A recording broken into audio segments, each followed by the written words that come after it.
Hi folks. I used to work in a concert hall, checking tickets, selling programs, doing general usher stuff. It was fun, easy work, and it helped me get through my PhD. The hall used to sometimes have concerts for schools, where busloads of school children would visit and riotously react with delight to orchestra concerts. I'd never seen such visceral and instinctive reactions to music before. They whooped when they liked particular bits, roared with laughter at silly parts. Sometimes the buses of children would attend the evening grown-up concert. Their reactions there were very different. They would sit in silence, perhaps clapping politely every so often. They would clap in between movements, something that drew outright anger from the adult regular concert goers. If you regularly attend classical music concerts, you might never have thought about this, but it's painfully obvious to somebody going for the first time. When should you clap? Why do we only clap at the end of entire works rather than in between movements? The musicological answer is more complex than you might think. Look in my eyes, what do you see? A cult of musicology.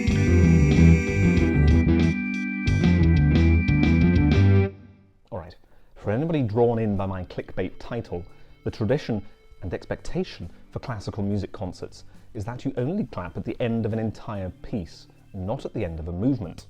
Pieces fall into sections, usually called movements, with silences in between them. For many people, this leads to an anxiety, like JFK, who never knew when to clap, and he relied on his press secretaries to tell him during presidential concerts. Clapping is serious stuff.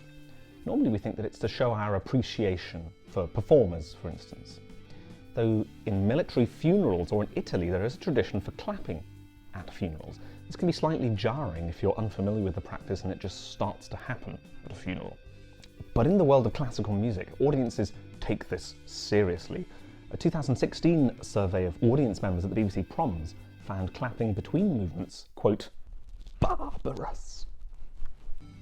From such reactions, we could be forgiven for thinking that this sacrosanct practice had always been in place over music's history.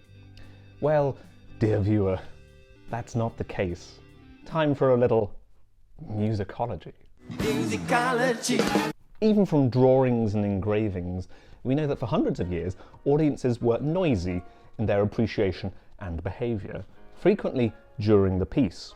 There were plenty of instances where audiences just weren't paying attention to the music, but when they were still noisy and outspoken in how much they enjoyed or didn't enjoy something. Here's an illustration by G. Engelman showing a crowded theatre during an 1820 opera performance. So clearly some sort of fight is going on, but people are really packed in as well. There are people selling things, shouting at each other during a performance. And another here, showing a riotous late-night performance of music, with revelry and drinking around it, a sort of party. So there's visual illustrations.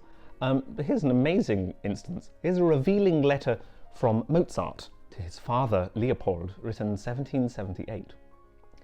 Right in the middle of the first allegro came a passage that I knew would please, and the entire audience was sent into raptures. There was a big applaudissement. And as I knew when I wrote the passage what good effect it would make, I brought it once more at the end of the movement, and they went again, da capo. I began the final movement with just 2 violins playing softly for 8 bars, then suddenly comes a forte, but the audience had, because of the quiet beginning, shushed each other, as I expected they would, and then came the forte. Well, hearing it and clapping was one and the same. I was so delighted I went right after the symphony to the Palais Royal, bought myself an ice cream, prayed a rosary as I had pledged, and went home. So we know that Mozart knew his audience were going to applaud in the middle of a movement, and he wrote with this expectation. That kind of audience behaviour today would not be welcomed. By the way, feel free to read through Mozart's letters to his father. They're fascinating and touching as well. Okay, even as late as Brahms, composers associated clapping with success. He wrote that his first piano concerto must have been a flop because there was no clapping in between movements. What changed in these practices to what we have today? In short, the cult of genius changed it. There's that word again. Here's scholar Lydia Gurr. just as transparency through fidelity was the ideal that regulated performing and conducting, the same ideal was decreed to regulate audience behaviour. Like performers and conductors, audiences were asked to be literally and metaphorically silent, so that the truth or beauty of the work could be heard in itself. It's that disinterested contemplation again that we encountered in my Genius video, a focus entirely on the truth or beauty of the work above all else, including above any noises that audience might make. Pesky audience.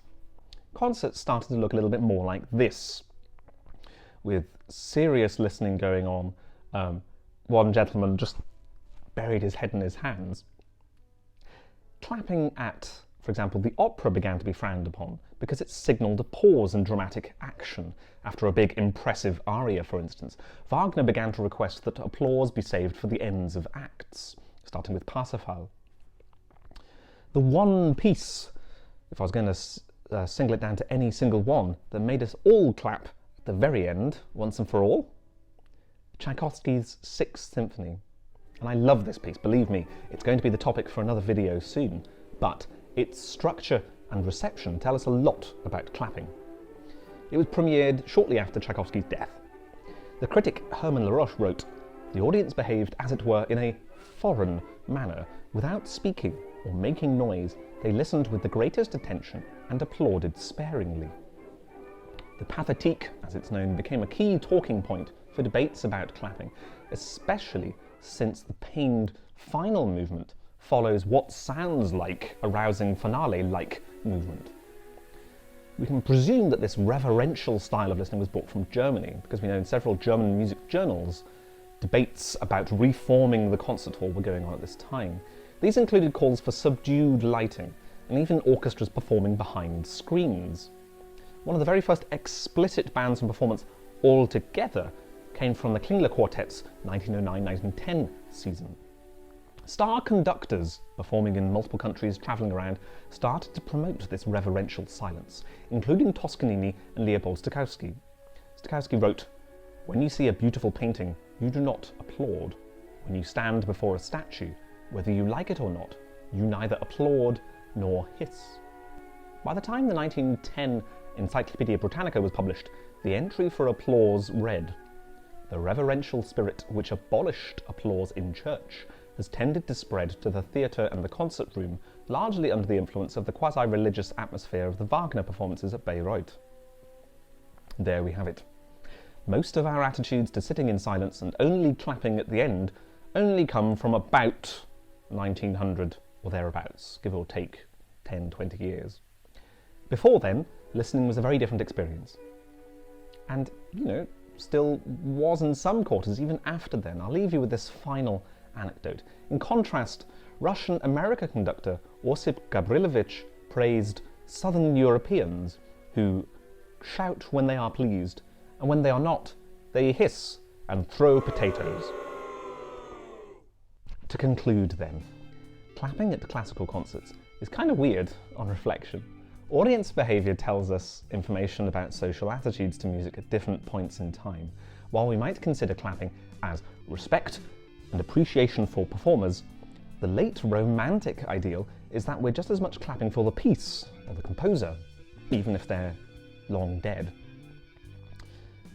During the job in the concert hall that I mentioned at the start, one member of the public complained to me about all those school children loudly enjoying the music and clapping in between movements. And they said, "Oh, it's terribly common." I was speechless. I probably still am about how to react to that. Clapping still divides opinion among classical music audiences, and at the worst excesses, I'm afraid that might put some people off from even trying out classical, which is awful. If you enjoyed this video, you might enjoy my video on the canon in classical music.